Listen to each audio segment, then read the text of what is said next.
ओम शांति। भगवत गीता श्लोक क्लास में आज का श्लोक है अध्याय 6 का 11 और 12वां श्लोक। अध्याय 6 श्लोक नंबर 11, 12। ये दोनों श्लोक जॉइंट में है, जुड़े हुए हैं, इसीलिए इकट्ठा ही पढ़ेंगे। आज से श्लोक का हेडिंग चेंज हुआ है। श्लोक नंबर 11 से श्लोक नंबर 32 तक, श्लोक नंबर 11 से श्लोक नंबर 32 तक विस्तार से ध्यान योग का विषय। श्लोक है शुचो देशे प्रतिष्ठाप्य स्थिरमासनमात्मनः नात्युच्छ्रितं नातिनीचं चैलाजिन कुशोत्तरम्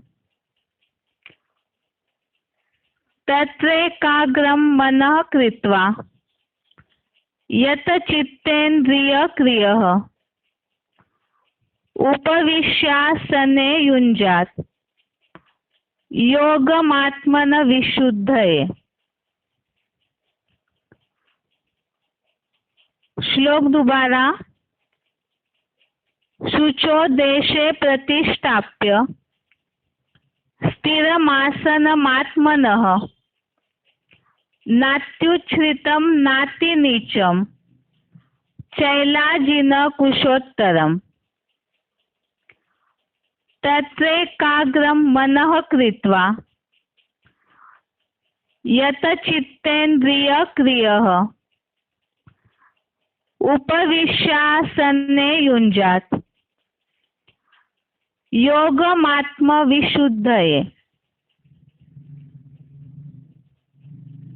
संधि विच्छेद श्लोक का शुचो देशे प्रतिष्ठाप्य स्थिरम् आसनम् आत्मनः न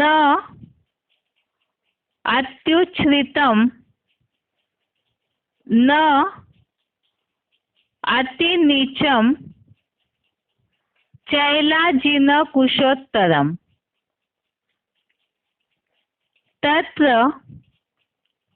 एकाग्रं मनः कृत्वा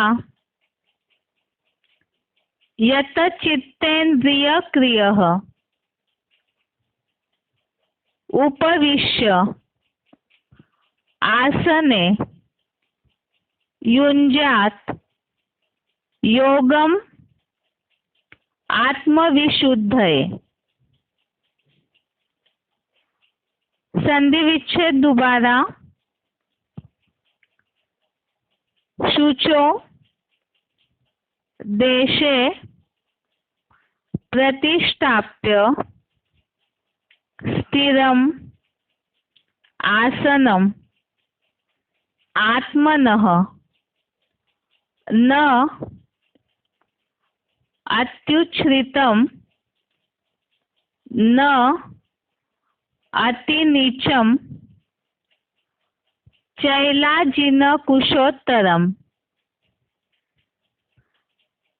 तत्र एकाग्रं मनः कृत्वा यत चित्तेन्द्रियक्रियः उपविश्य आसने युञ्जात् योगम आत्मविशुद्धये। शब्दों का अर्थ है आत्मविशुद्धये अर्थात आत्मा की विशेष शुद्धि हेतु शुचो देशे अर्थात पवित्र स्थान में, चैलाजिन अर्थात वस्त्र रहित मृगचर्म, कुशोत्तरम अर्थात कुशा घास पर बिछाए, नाति नीचम अर्थात न अति नीचे, नात्युच्छ्रितम अर्थात न अति ऊंचे, आत्मनः अर्थात अपना, स्थिरम अर्थात स्थिर, आसनम अर्थात आसन, प्रतिष्ठाप्य अर्थात जमा कर, तत्रासने इसमें दो शब्द है, तत्र आसने, तत्र अर्थात उस, आसने अर्थात आसन पर, उपविश्य अर्थात बैठकर, मनः अर्थात मन को, एकाग्रम अर्थात एकाग्र, कृत्वा अर्थात करके, यत चित्तेन्द्रिय क्रियः अर्थात चित्त इंद्रिय का वश करता, योगम योग, युंजात लगाए, योगम युंजात अर्थात योग लगाए। शब्दों का अर्थ दोबारा, आत्मविशुद्ध है अर्थात आत्मा की विशेष शुद्धि हेतु, शुचो देशे अर्थात पवित्र स्थान में, चैलाजिन अर्थात वस्त्र सहित मृगचर्म, कुशोत्तरम अर्थात कुशा घास पर बिछाए, नाति नीचम अर्थात न अति नीचे, नात्युच्छ्रितम अर्थात न अति ऊंचे, आत्मनः अर्थात अपना, स्थिरम अर्थात स्थिर, आसनम अर्थात आसन, प्रतिष्ठाप्य अर्थात जमा कर, तत्रासने इसमें दो शब्द है, तत्र आसने, तत्र अर्थात उस, आसने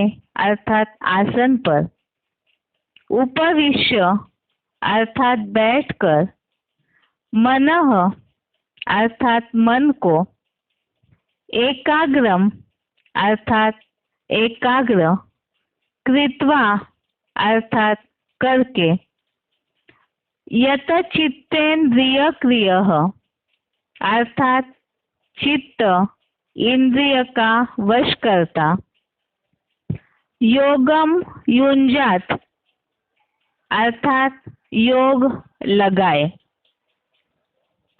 श्लोक का अर्थ है, आत्मा की विशेष शुद्धि हेतु पवित्र स्थान में वस्त्र सहित मृगचर्म कुशा घास पर बिछाए, न अति नीचे न अति ऊंचे, अपना स्थिर आसन जमा कर, उस आसन पर बैठकर, मन को एकाग्र करके, चित्त इंद्रिय का वश करता योग लगाए। यहाँ श्लोक में बात चल रही है ध्यान योग के विषय की, अर्थात किस तरह से भगवान से जुड़ना चाहिए, योग लगाना चाहिए, उस विषय में बताने के लिए ही आज के श्लोक में विशेष करके बात बताई है। इंद्रिय का वश करता। अभी तक इसके पहले भी हमने कई श्लोकों में इस बात का उल्लेख देखा है, इंद्रियों को वश करने की बात का, कि जितना इंद्रियों को वश करेंगे तो उतना मन कंट्रोल में होगा, और उसके बाद फिर मन जब एकाग्र होगा तब परमात्मा से भी सही रीति से जुड़ सकते हैं, अर्थात योग लगा सकते हैं। वैसे तो मुरलियों में शिव बाबा योग नहीं कहते हैं, याद कहते हैं, क्योंकि ये सहज राजयोग है, तो इसीलिए यहाँ पर तो सहज सहज शिव बाबा को याद करने की बात है। इस श्लोक का क्लैरिफिकेशन सहित अर्थ पढ़ते हैं। क्लैरिफिकेशन सहित अर्थ है ज्योति बिंदु आत्मा की विशेष शुद्धि हेतु पवित्र स्थान में सूत से बने वस्त्र सहित मृग चर्म पवित्र कुशा घास पर बिछाए, न अति नीचे गर्त में, न अति ऊंचे स्थान पर अभ्यास पूर्वक अपना स्थिर आसन जमा कर उस आसन पर निश्चिंत हो बैठकर मन को भ्रू मध्य आत्मस्टार में एकाग्र करके विशेष कर्म योगी ब्राह्मण इस प्रकार चित्त इंद्रिय का वश करता एकमात्र अर्जुन रथ व्यापी शिव से योग लगाए। तो इसमें सबसे पहली बात शिव बाबा को याद इसलिए करना है, ये तो हम जानते हैं जन्म जन्मांतर का देहभान बड़ा है, तो पाप कर्मों का विनाश करने के लिए ही याद करते हैं, दुखों से मुक्ति के लिए ही याद करते हैं भगवान को। इसमें गीता में तो उल्लेख आया है कर्मयोगी बनने का, कहीं भी ये बात नहीं बताई है कि हठपूर्वक सब कुछ छोड़ करके बैठने के लिए कहीं भी नहीं बताया। तो इसलिए यहाँ आत्मा की विशेष शुद्धि हेतु, क्योंकि जो पुरुषार्थ करते हैं पुरुषार्थी तो आत्मा की शुद्धि के लिए ही करते हैं, और उसके लिए ही एकाग्र होकर के याद करना, या जैसे गीता में शब्द आया है योगी का, योग लगाने के लिए ही मन को एकाग्र करना जरूरी है। और मन एकाग्र करने के लिए ही एक तो बताया कि अभ्यास पूर्वक अपना स्थिर आसन जमा कर, ऐसे तो कर्मयोगियों को बोला है चलते फिरते हर कर्म करते समय याद जुड़ी हुई होनी चाहिए।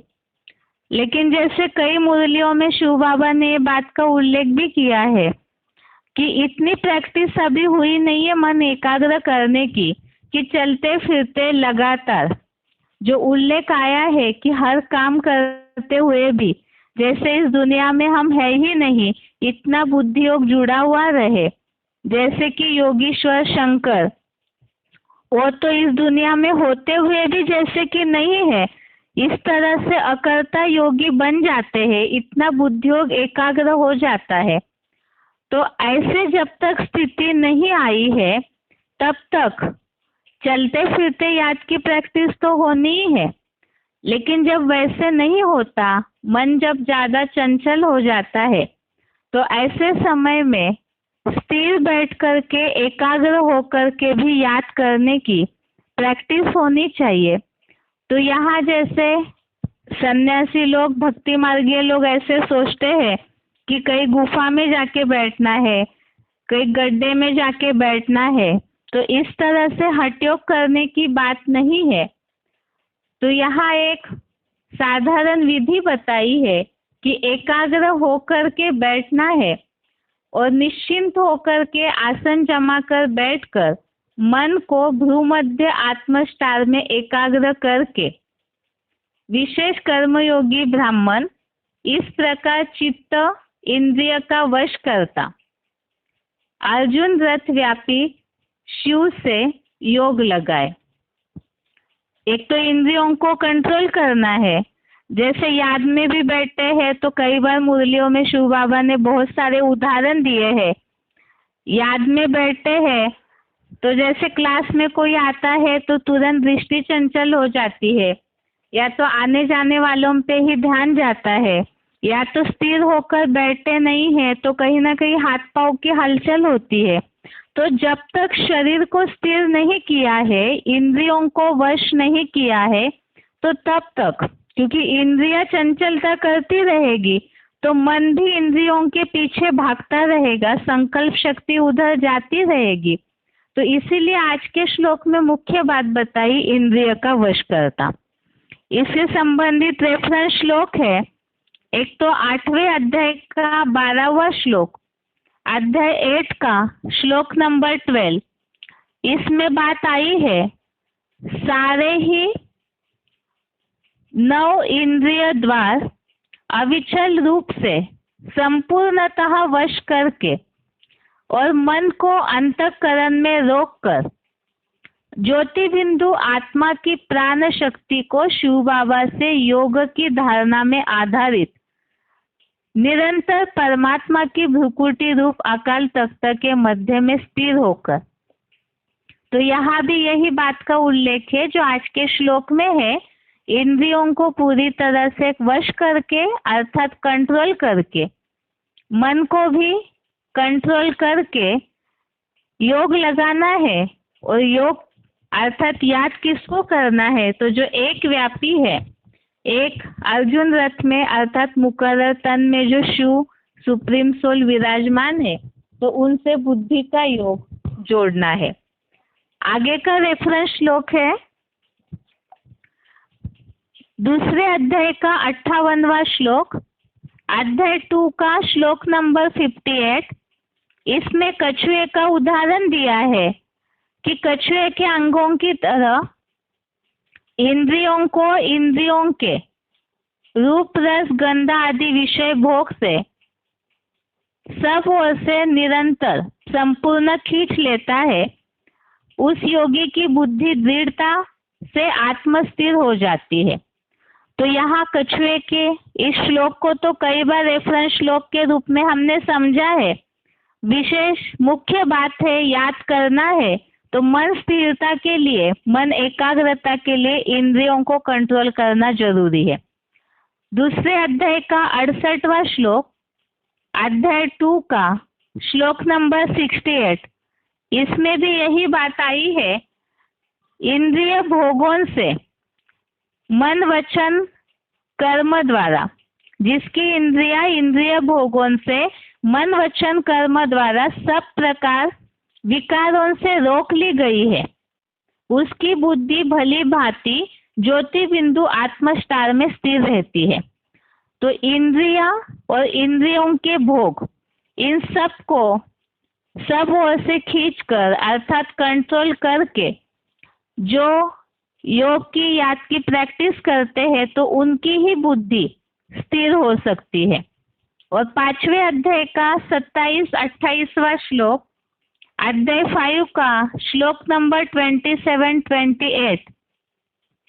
अध्याय 5वें के लास्ट के जो 3 श्लोक थे, उसमें भी वही टॉपिक था जो आज के श्लोक का हेडिंग है, ध्यान योग का विषय।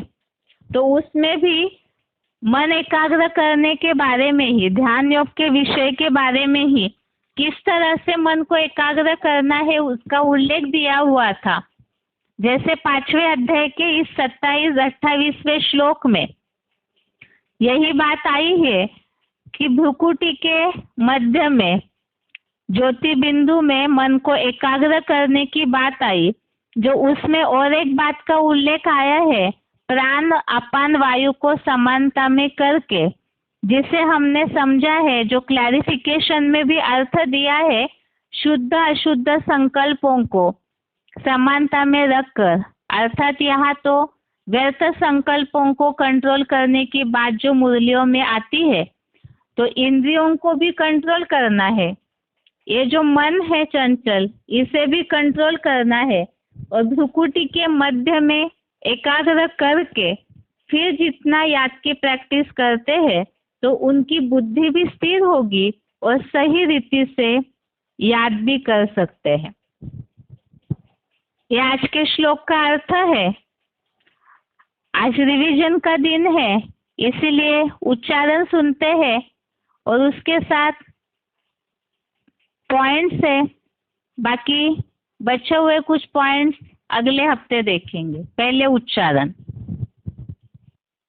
शुचौ देशे प्रतिष्ठाप्य स्थिरमासनमात्मनः नात्युच्छ्रितन्नातिनीचौ चैराकिनकुशोत्तरम् तत्रैकाग्रं मनः कृत्वा यतचित्तेन्द्रियक्रिया उपविश्यासने युञ्जात् योगमासं विशुद्धये। ज्योति बिंदु आत्मा की विशेष शुद्धि हेतु पवित्र स्थान में सूत से बने वस्त्र सहित मृगचर्म पवित्र कुशा घास पर बिछाए, न अति नीचे गर्त में न अति ऊंचे स्थान पर अपने अभ्यास पूर्वक स्थिर आसन जमाकर उस आसन पर निश्चिंत हो बैठकर मन को भ्रूमध्य आत्मस्तार में एकाग्र करके इस प्रकार विशेष कर्मयोगी ब्राह्मण चित्त इंद्रिय क्रिया का वश करता एकमात्र अर्जुन रथ व्यापी शिव से योग लगाए। शुचौ देशे प्रतिष्ठाप्य स्थिरमासनमात्मनः नात्युच्छ्रितन्नातिनीचौ चैराकिनकुशोत्तरम् तत्रैकाग्रं मनः कृत्वा यतचित्तेन्द्रियक्रिया उपविश्यासने युञ्जात् योगमासं विशुद्धये। ज्योति बिंदु आत्मा की विशेष शुद्धि हेतु पवित्र स्थान में सूत से बने वस्त्र सहित मृगचर्म पवित्र कुशा घास पर बिछाए, न अति नीचे गर्त में न अति ऊंचे स्थान पर अपने अभ्यास पूर्वक स्थिर आसन जमाकर उस आसन पर निश्चिंत हो बैठकर मन को भ्रूमध्य आत्मस्तार में एकाग्र करके इस प्रकार विशेष कर्मयोगी ब्राह्मण चित्त इंद्रिय क्रिया का वश करता एकमात्र अर्जुन रथ व्यापी शिव से योग लगाए।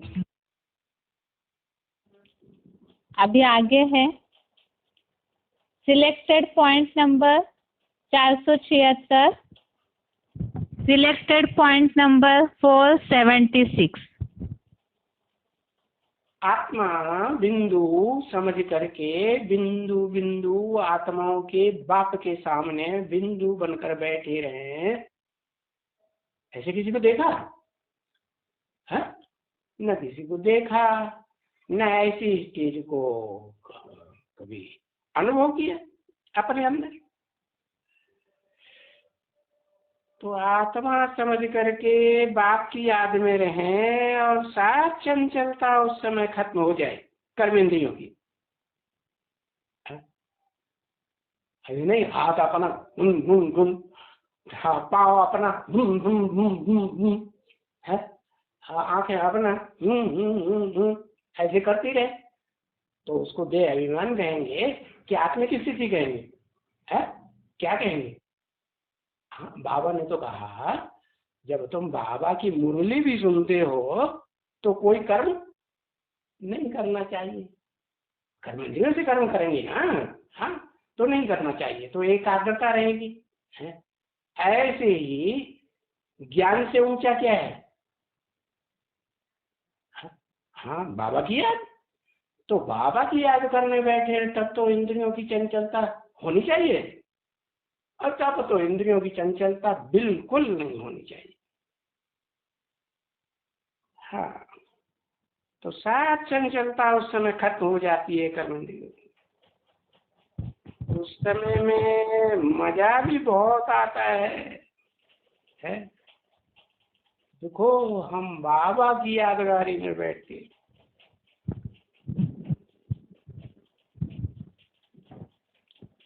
आगे है अव्यक्तवाणी का पॉइंट है। अव्यक्तवाणी की तारीख है 15 नवंबर 2003। अव्यक्तवाणी डेट 15 नवंबर 2003। पॉइंट है, मन भटकता है, चाहे व्यर्थ बातों में, चाहे व्यर्थ संकल्पों में, चाहे व्यर्थ व्यवहार में। जैसे कोई कोई को शरीर से भी एकाग्र होके बैठने की आदत नहीं होती है, कोई को होती है। तो मन जहाँ चाहो, जैसे चाहो, जितना समय चाहो उतना और ऐसा एकाग्र होना, इसको कहा जाता है मन वश में है। एकाग्रता की शक्ति, मालिकपन की शक्ति सहज निर्विघ्न बना देती है, युद्ध नहीं करनी पड़ती है। एकाग्रता की शक्ति से स्वतः ही एक बाप दूसरा न कोई, यह अनुभूति होती है। स्वतः होगी, मेहनत नहीं करनी पड़ेगी। एकाग्रता की शक्ति से स्वतः ही एक रस फरिश्ता स्वरूप की अनुभूति होती है। एकाग्रता अर्थात स्वमान की स्थिति, फरिश्ता स्थिति स्वमान है। मन की एकाग्रता पर अटेंशन दो, ऑर्डर से मन को चलाओ। मालिकपन के स्टेज की सीट पर सेट रहो। जब सेट होते हैं तो अपसेट नहीं होते, सेट नहीं है तो अपसेट होते हैं। तो भिन्न भिन्न श्रेष्ठ स्थितियों की सीट पर सेट रहो, इसको कहते हैं एकाग्रता की शक्ति। आज के श्लोक में तो जिस तरह से स्थूल में आसन वगैरह की बात बताई है, लेकिन शिव बाबा तो बेहद की बातें बताते हैं। जो पॉइंट में अव्यक्तवाणी के उल्लेख आया है, यहाँ भिन्न भिन्न जो स्थितियां है उसकी सीट पर, जो श्रेष्ठ स्थितियां है उस सीट पर सेट होना, यही वास्तव में एकाग्रता की शक्ति है। पॉइंट दोबारा, अव्यक्तवाणी की तारीख 15 नवंबर 2003। मन भटकता है, चाहे व्यर्थ बातों में, चाहे व्यर्थ संकल्पों में, चाहे व्यर्थ व्यवहार में। जैसे कोई कोई को शरीर से भी एकाग्र हो बैठने की आदत नहीं होती है, कोई को होती है। तो मन जहाँ चाहो, जैसे चाहो, जितना समय चाहो उतना और ऐसा एकाग्र होना, इसको कहा जाता है मन वश में है। एकाग्रता की शक्ति, मालिकपन की शक्ति सहज निर्विघ्न बना देती है, युद्ध नहीं करनी पड़ती है। एकाग्रता की शक्ति से स्वतः ही एक बाप दूसरा न कोई, यह अनुभूति होती है। स्वतः होगी, मेहनत नहीं करनी पड़ेगी। एकाग्रता की शक्ति से स्वतः ही एक रस फरिश्ता स्वरूप की अनुभूति होती है। एकाग्रता अर्थात स्वमान की स्थिति, फरिश्ता स्थिति स्वमान है। मन की एकाग्रता पर अटेंशन दो, ऑर्डर से मन को चलाओ। मालिकपन के स्टेज की सीट पर सेट रहो। जब सेट होते हैं तो अपसेट नहीं होते, सेट नहीं है तो अपसेट होते हैं। तो भिन्न भिन्न श्रेष्ठ स्थितियों की सीट पर सेट रहो, इसको कहते हैं एकाग्रता की शक्ति। आगे है इस हफ्ते की श्लोक रिवीजन। पिछले हफ्ते जैसे कि अनाउंस किया था, श्लोक टेस्ट पिछले हफ्ते नहीं हुई है, इसलिए इस हफ्ते श्लोक टेस्ट के लिए अध्याय 6 का 1 से लेकर के 12 नंबर श्लोक तक रहेंगे। रविवार संगठन के श्लोक टेस्ट में अध्याय 6 का श्लोक नंबर 1 से श्लोक नंबर 12 तक श्लोक टेस्ट के लिए प्रश्न रहेंगे, लेकिन पिछले हफ्ते 5 श्लोकों की रिवीजन हो चुकी है, इसीलिए आज इस हफ्ते पढ़े हुए श्लोकों की रिवीजन देखेंगे। श्लोक है पहले 6 नंबर श्लोक नंबर 6। श्लोक है बंधुरात्मान मनस्तस्य एनात्मेवात्मनाजितः अनात्मनस्तु शत्रुत्वे वर्तेतात्मैव शत्रुवत्। अर्थात जिसने अपनी चेतन बनी मन बुद्धि द्वारा ज्योति बिंदु आत्मा को जीता है, उसकी आत्मा ही मन जीत होने से अपना मित्र है, दूसरा मित्र शत्रु नहीं। किंतु अनात्मस्थ देह भानी की चंचल मन वाली क्षीण बुद्धि आत्मा ही शत्रु की तरह शत्रुता करने में तत्पर रहती है। यहाँ मन बुद्धि को कंट्रोल करने की बात है। मन कंट्रोल में है तो अपना मित्र है, और मन अगर भटकता है, देह भान में है, तो वही आत्मा अपने लिए शत्रु की तरह नीचे गिराने के निमित्त बनती है। और इससे संबंधित रेफरेंस श्लोक समझते समय ही रेफरेंस श्लोक किस तरह से टैली होते हैं हम समझ चुके हैं, इसलिए रिवीजन में केवल रेफरेंस श्लोक के नंबर रिपीट करेंगे, उसका भावार्थ नहीं पढ़ेंगे। श्लोक नंबर 6 श्लोक नंबर 6 के रेफरेंस श्लोक है 3 अध्याय का 34, 37, 35 नंबर श्लोक। अध्याय 3 का 34, 37, 35 नंबर श्लोक। आगे है श्लोक नंबर 6 के ही रेफरेंस श्लोक है अध्याय 2 का 66, 67 नंबर श्लोक। अध्याय 2 का श्लोक नंबर 66, श्लोक नंबर 67। 16वें अध्याय का 21वां श्लोक। अध्याय 16 का श्लोक नंबर 21। अध्याय 6 का श्लोक नंबर 27। अध्याय 6 का श्लोक नंबर 27। आगे है 7वां श्लोक। श्लोक नंबर 7। जितात्मनः प्रशांतस्य परमात्मा समाहित शीतोष्ण सुख दुखेषु तथा मानापमानयो। अर्थ है आत्मजयी परम शांत बिंदु बने पुरुष की परम पाठधारी हीरो आत्मा गीता के 15वें अध्याय के 17वें श्लोक में उल्लेखित सर्दी गर्मी सुख दुख में तथा मान अपमान में संतुष्ट रहती है।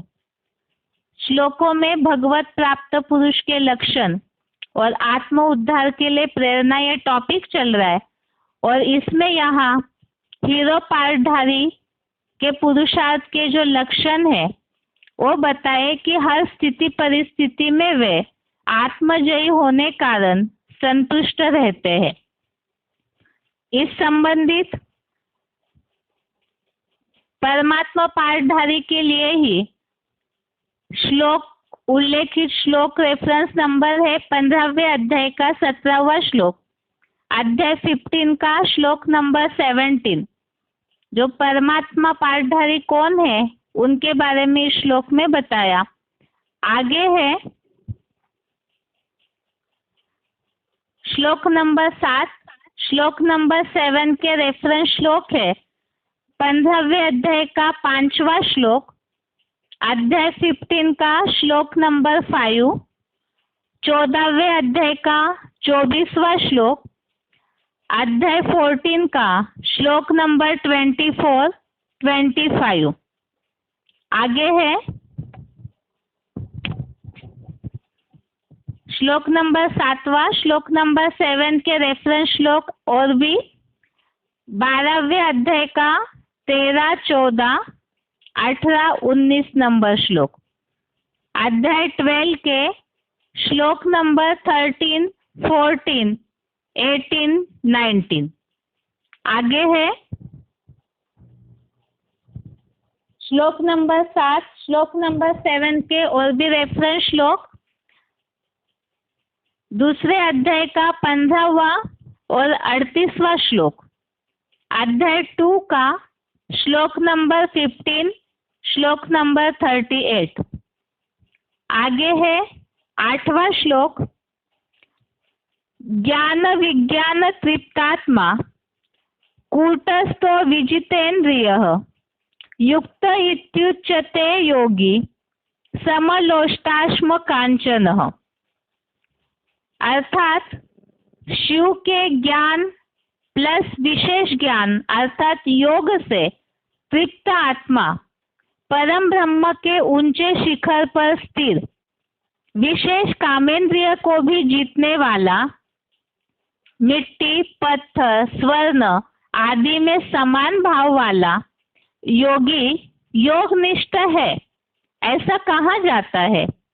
ऐसे अलोलुप का योगक्षेमम वहाम्यहम्, गीता का 9वें अध्याय का 22वां श्लोक, अध्याय 9 का श्लोक नंबर 22 जो रेफरेंस श्लोक में दिया हुआ है।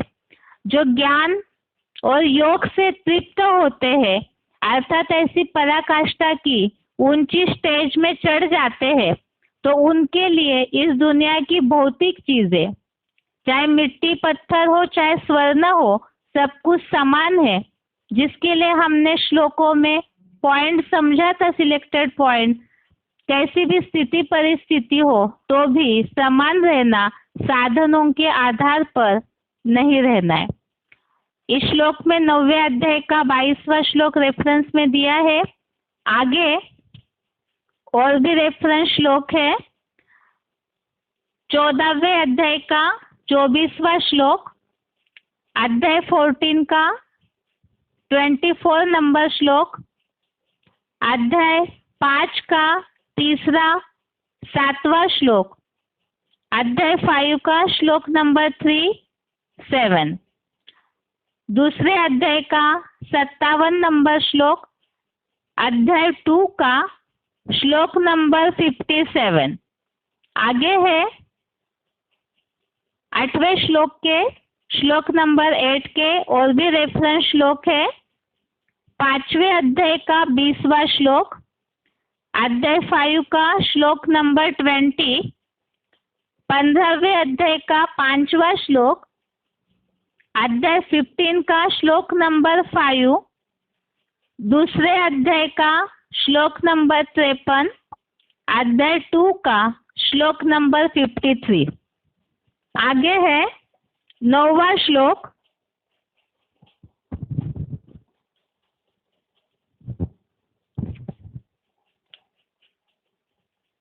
सुहृन्मित्रारुदासीन मध्यस्थ द्वेष बंधुषु साधुष्वपि च पापेषु समबुद्धिर्विशिष्यते। अर्थात स्नेही, मित्र, शत्रु, उदासीन, मध्यस्थ, द्वेषी व बंधुजनों में इंद्रियों की साधना करता साधु और पापियों में भी समान बुद्धि वाला विशेष माना गया है। मुरलियों में उल्लेख आता है देह, देह के संबंधी, देह के पदार्थ, देह की स्थिति परिस्थितियों से संबंधित हर बात में योगी एक रस रहते हैं। और यही बातें अभी तक जो 7वां, 8वां, 9वां श्लोक में उसमें भी अलग अलग शब्दांकनों के साथ बताई है। कैसी भी व्यक्ति हो, घृणा वाली, द्वेष वाली या मित्र हो, शत्रु हो, सब बातों में योगी समान बुद्धि वाले होते हैं। इस संबंधित रेफरेंस श्लोक है अध्याय 6 का 29वां श्लोक, अध्याय 6 का श्लोक नंबर 29, 5वें अध्याय का 18वां श्लोक, अध्याय 5 का श्लोक नंबर 18। आगे है 18वें अध्याय का 20वां श्लोक, अध्याय 18 का श्लोक नंबर 20, 9वें अध्याय का 29वां श्लोक, अध्याय 9 का श्लोक नंबर 29, 18वें अध्याय का 54 नंबर श्लोक, अध्याय 18 का श्लोक नंबर 54। आगे है 10वां श्लोक, श्लोक नंबर 10, योगी युञ्जीत सततम आत्मानं रहसि स्थितः एकाकी यत चित्तात्मा निराशीर परिग्रह।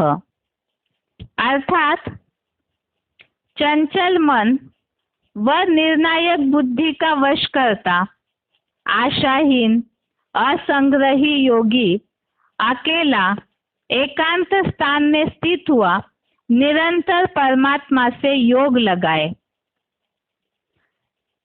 यहाँ भी निरंतर योगी बनने के लिए लक्षण बताए हैं इस श्लोक में। इस संबंधित रेफरेंस श्लोक है 18वें अध्याय का 50 नंबर श्लोक, अध्याय 18 का श्लोक नंबर 49, 50। आगे है अध्याय 18 का ही श्लोक नंबर 51 से 53 तक, अध्याय 18 का ही श्लोक नंबर 51 से श्लोक नंबर 53 तक। इन श्लोकों में वही बातें आई है जो 10वें श्लोक में उल्लेखित है। आगे है आज का श्लोक, श्लोक नंबर 11, 12, श्लोक नंबर 11, 12। शुचो देशे प्रतिष्ठाप्य स्थिरमासनमात्मनः नात्युच्छ्रितं नातिनीचं चैलाजिन कुशोत्तरम् तत्रैकाग्रं मनः कृत्वा यतचित्तेन्द्रियक्रियः उपविश्यासने युञ्जात् योगमात्मविशुद्धये। अर्थ है ज्योति बिंदु आत्मा की विशेष शुद्धि हेतु पवित्र स्थान में सूत से बने वस्त्र सहित मृग चर्म पवित्र कुशा घास पर बिछाए, न अति नीचे गर्त में न अति ऊंचे स्थान पर अभ्यास पूर्वक अपना स्थिर आसन जमा कर उस आसन पर निश्चिंत हो बैठकर मन को भ्रू मध्य आत्मस्टार में एकाग्र करके विशेष कर्मयोगी ब्राह्मण इस प्रकार चित्त इंद्रिय क्रिया का वश करता एकमात्र अर्जुन रथ व्यापी शिव से योग लगाए। और श्लोक संबंधित रेफरेंस श्लोक 8वें अध्याय का 12वां श्लोक, अध्याय 8 का श्लोक नंबर 12।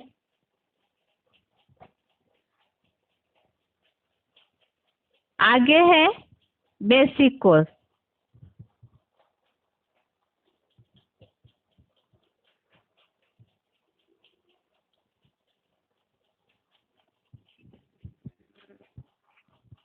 बेसिक कोर्स में पिछले हफ्ते जो रिवीजन हो चुकी है उसे केवल शॉर्ट में देख के आगे देखते हैं, क्योंकि रिवीजन के दिन समय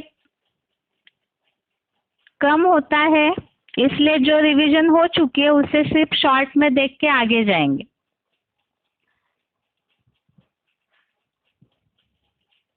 परम पिता के दिव्य कर्तव्यों की बात चल रही थी। परम पिता के स्थापना, विनाश, पालना के दिव्य कर्तव्य जरूर विश्व कल्याणकारी होंगे, और उसे ही दूसरे शब्दों में सनातन धर्म की स्थापना और अनेक अधर्मों का विनाश इस तरह बोला है, जिसे हमने गीता के श्लोकों के आधार से देखा है। तो वो श्लोक भी पिछले हफ्ते ही बताए हुए हैं, इसलिए परम पिता स्थापना के अर्थ अपना कार्य कैसे करते हैं,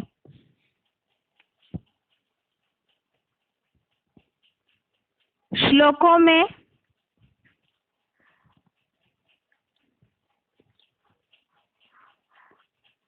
परम पिता अपना विश्व नवनिर्माण का कार्य कैसे करते हैं उसके बारे में ही पहली बात तो परम पिता अपना कार्य करने के लिए ये समझा था वो कोई स्थूल जन्म नहीं देते हैं, तो भी वो परम पिता कैसे कहे जाते हैं। तो उसके लिए समझा था कि सहज ईश्वरीय ज्ञान और राज्यों की शिक्षा देकर मनुष्यों को तमोप्रधान मनुष्यों को सतोप्रधान देवता बनाने का कार्य करते हैं। और ये जो कार्य है, जैसे मनुष्यों को स्थूल जन्म माता पिता से मिलता है, वैसे परम पिता से ईश्वरीय ज्ञान द्वारा अलौकिक जन्म मिलता है। मनुष्यों को ही इसलिए सुधारा जाता है क्योंकि मनुष्यों के आधार से ही सारी जड़ जंगम सृष्टि का परिवर्तन नूंदा हुआ है, जिसे हमने सृष्टि चक्र में समझा था। परम पिता से ज्ञान द्वारा, ईश्वरीय ज्ञान से जो अलौकिक जन्म मिलता है, वो अलौकिक जन्म अर्थात ही अपनी वास्तविक पहचान मैं आत्मा हूँ, परम पिता की संतान हूँ। क्योंकि कलयुगांत में मनुष्य स्वयं को भूला हुआ है, अपना अस्तित्व ही भूल जाता है, तो जो अस्तित्व भूला है उसे जीवित नहीं कह सकते, इसीलिए उन्हें उनकी मूल पहचान भगवान कराते हैं, जिसका उल्लेख ही भगवत गीता में आया है। 10वें अध्याय का 11वां श्लोक, अज्ञान नींद से जगाने की बात।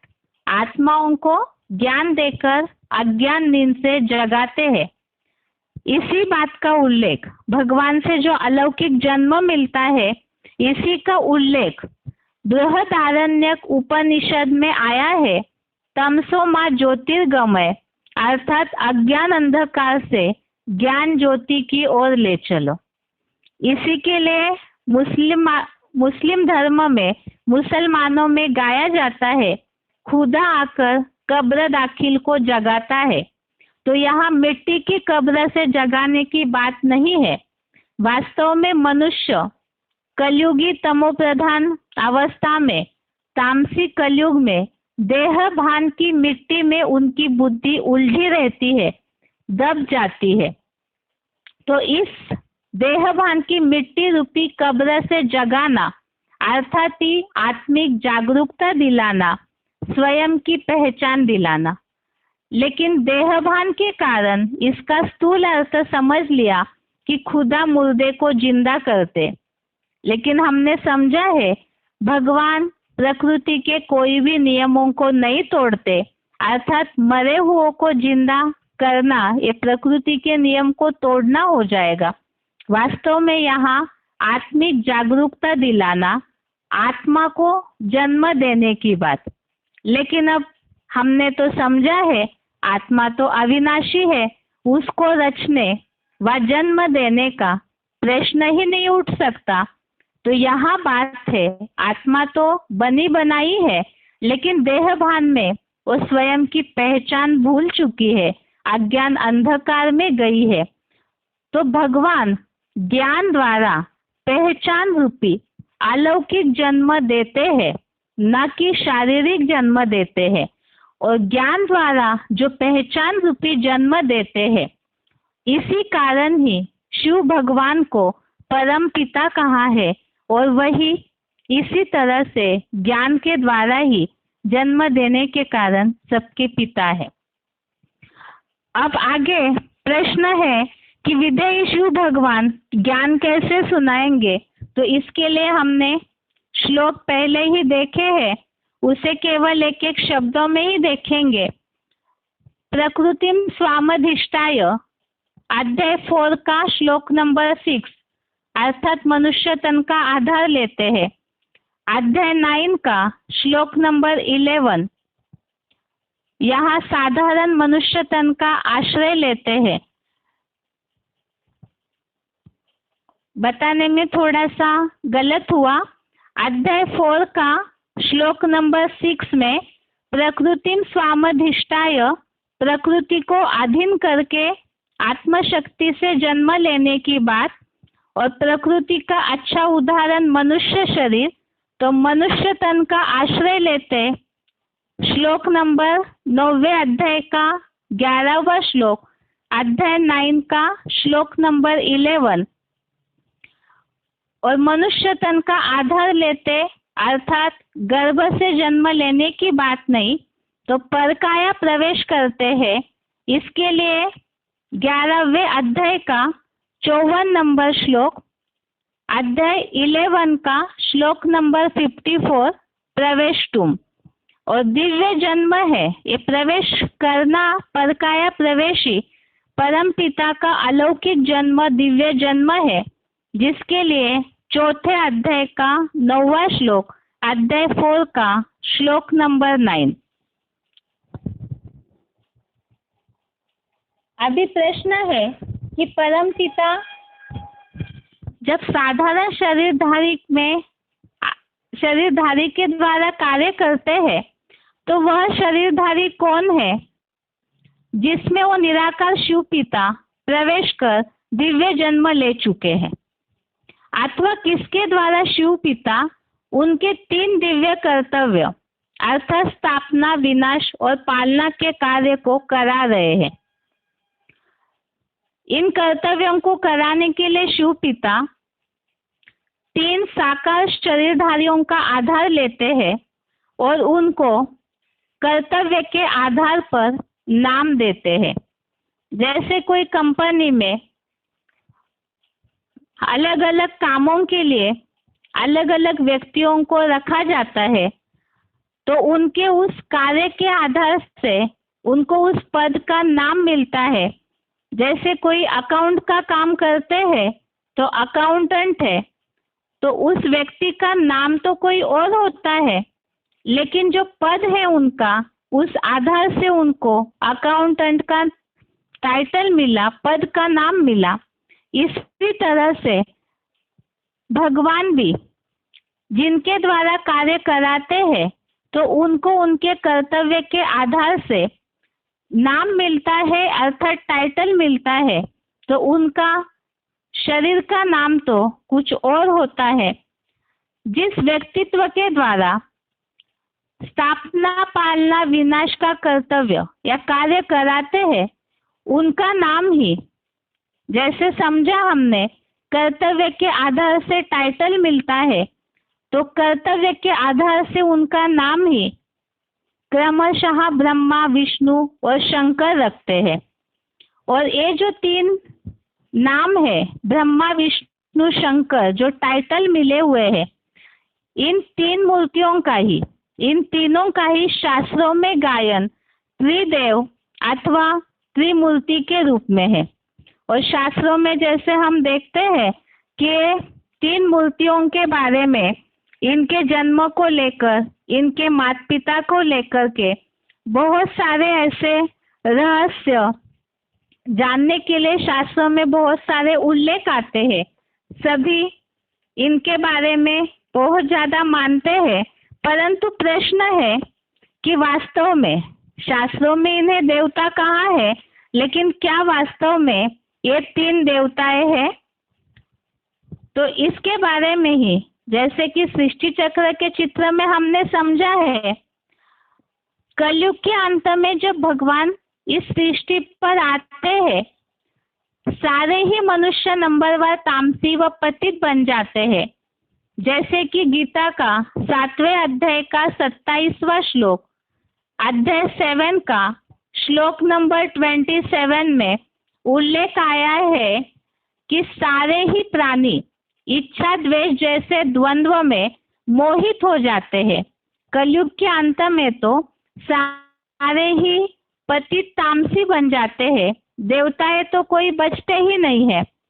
तो ऐसे ही ये जो 3 मूर्तियां हैं, वे भी कलयुग अंत में आते आते साधारण मनुष्य बन जाते हैं। लेकिन जैसे सृष्टि चक्र के चित्र में हमने समझा कि यहाँ श्री मंच पर सब अलग अलग एक्टर्स है, तो उसमें भी कोई विशेष पार्टधारी होते हैं।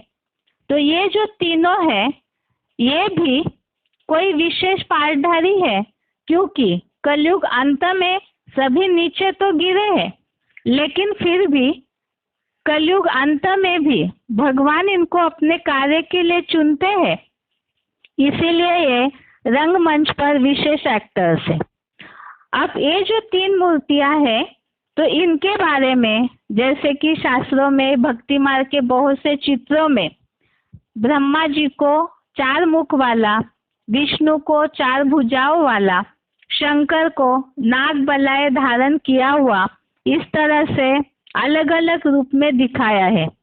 तो भक्ति मार्ग में जो भी चित्र दिखाए हैं, वास्तव में कलयुग के अंत में आते आते सब पतित तामसी है।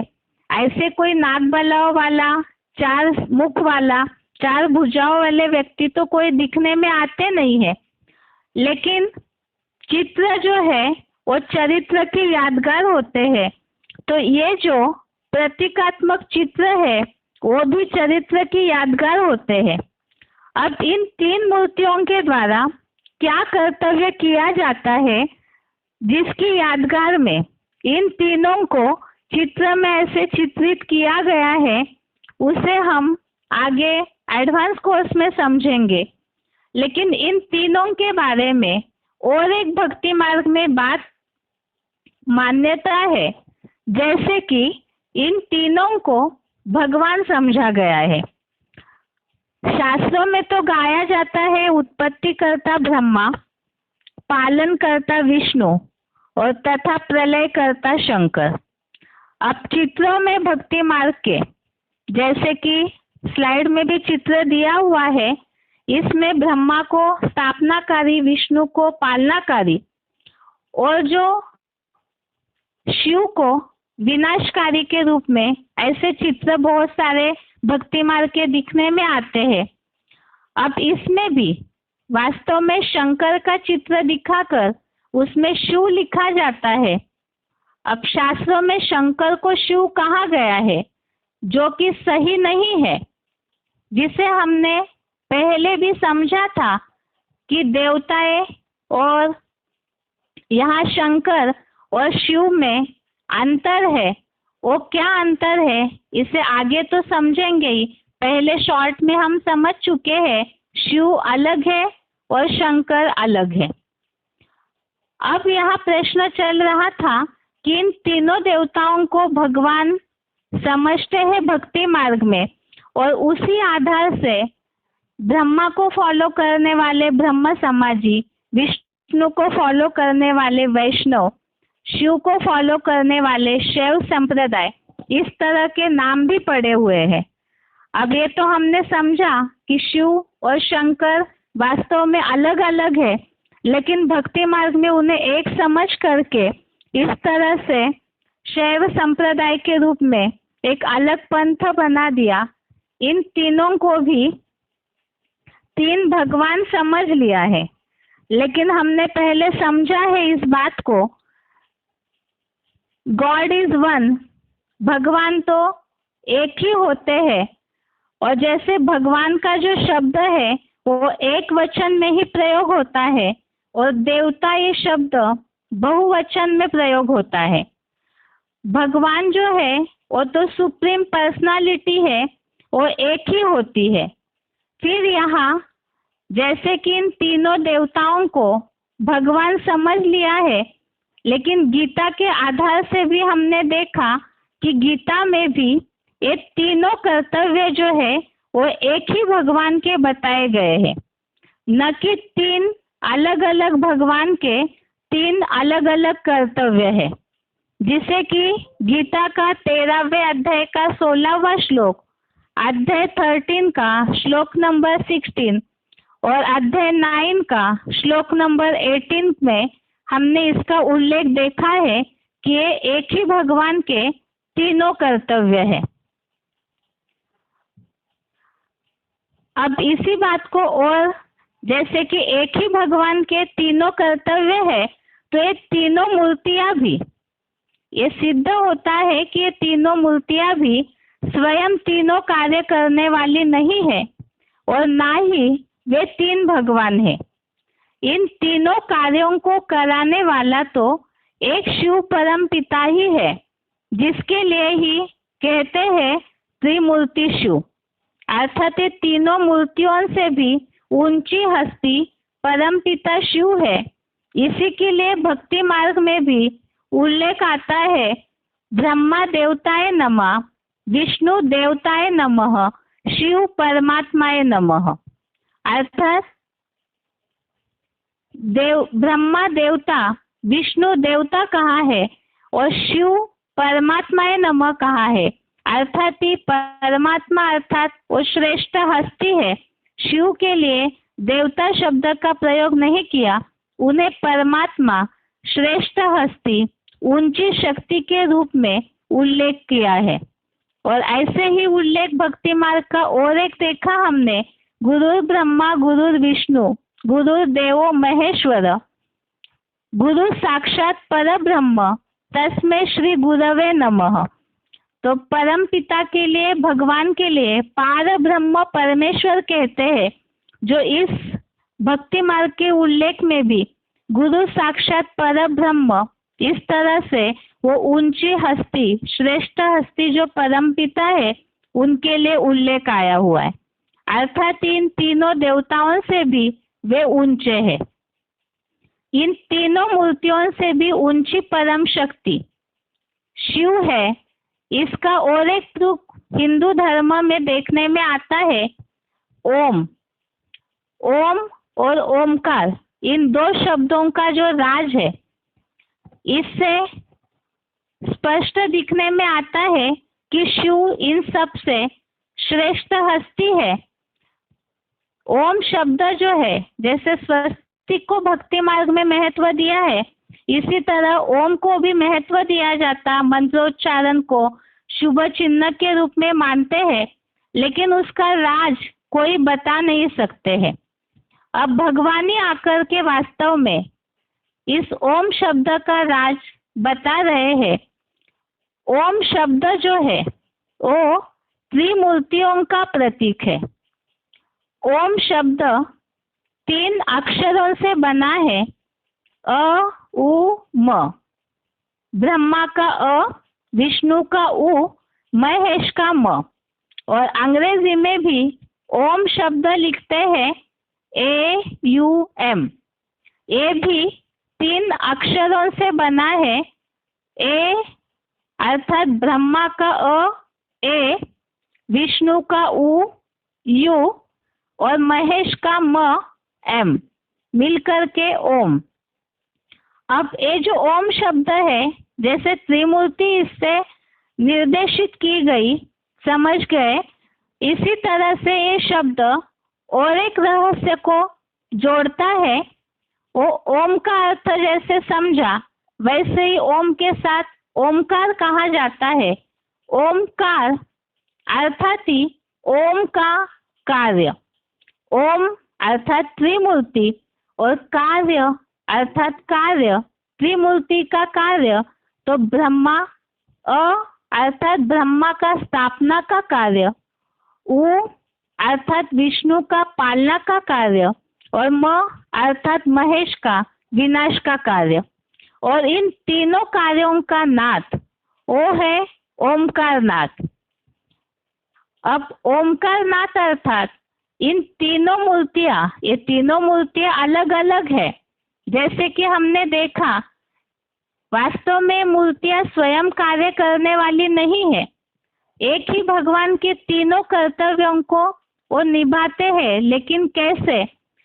तो ब्रह्मा, विष्णु और शंकर के कार्य भिन्न भिन्न होने पर भी इनके कार्य एक दूसरे से जुड़े हुए हैं और कार्य सहित इन तीनों मूर्तियां भी जुड़ी हुई है।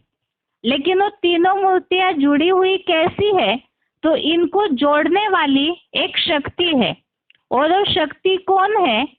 उनके कल्याणकारी कार्यों को, इन कार्यों को कल्याणकारी स्वरूप में जोड़े रखने वाली वो परम शक्ति जो है, वही वास्तव में इन तीनों का नाथ है। अर्थात ही वो शक्ति ही वास्तव में ब्रह्मा, विष्णु और शंकर के होने का मूल कारण है। तो ओमकार नाथ, ओम अर्थात तीनों मूर्तियां, कार अर्थात कार्य और नाथ अर्थात इन तीनों मूर्तियों के कार्यों का नाथ। और वो नाथ अर्थात ही है वो परम शक्ति, परम पिता शिव। तो इससे ये बात सिद्ध हुई कि तीनों मूर्तियां वास्तव में, ये तो पहले हमने उल्लेख देखा, ये परम पिता की ज्ञान के आधार से रची हुई ये सूक्ष्म रचना है। और परम पिता इनके द्वारा कार्य कराते हैं, ये स्वयं कार्य करने वाली नहीं है।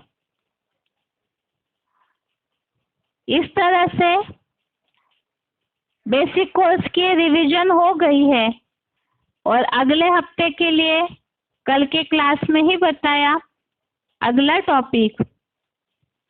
आज के लिए गीता क्लास यहाँ तक ही। टेस्ट के बारे में एक बार फिर से, श्लोक टेस्ट में अध्याय 6 के श्लोक नंबर 1 से 12 तक, अध्याय 6 का श्लोक नंबर 1 से श्लोक नंबर 12 तक, और बेसिक कोर्स में परम पिता के 3 कर्तव्य जो 3 मूर्तियों के द्वारा कराए जाते हैं, उसका अभी तक जो रिवीजन हुई है वहां तक। आज के लिए गीता क्लास यहाँ तक ही। ओम शांति।